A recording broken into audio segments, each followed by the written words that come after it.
impanuro twotanga imbere yuko dutangura gusoma ingingo za mbere.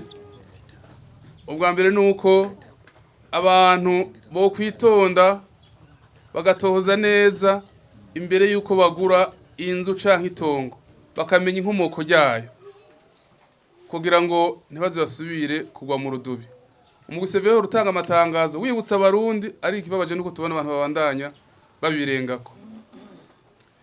Ica kabiri nuko nkuko umugwi wahawe ubutumwa bwo kunywanisha abarundi, ntitwifuza ko umugwi wama ushikaho ufata ingingo, twifuza gutera intege abantu kuja hamwe ngo batorere umuti amatati bafitaniye, abatwaye ivyabo babisubize, limbaho ushobora kuba umwumvikano, uwo mwumvikano ube maze umugwi severe ushireho igikumu. Uko umaze gushiraho igikumu amatati abarangiye burundu. Abandi twotera intege n'abantu baba barihagiye ivya leta, amatongo ya leta, ko bogerageza bakayasubiza kandi babaye intwari hatiriwe harafatwa ingingo n'umugwi severe, kuko itongo rya leta ni itunga rusange dusangiye twese.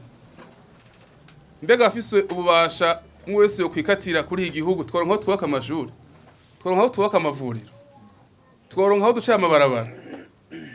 Nimba ari umuntu afise ikintu ca leta amaranye imyaka, nta ndishyi y'akababaro leta iriko iramusaba uwo munsi, iriko imusaba gusa ko asubiza.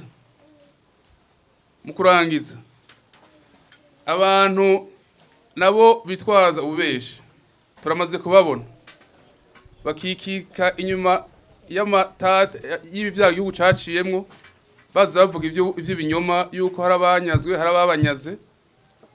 Ibyo twosaba ko abantu bobiheba, kuko umugwi severe uratuhuza ukuri witonze, ugaheza ugafata ingingo.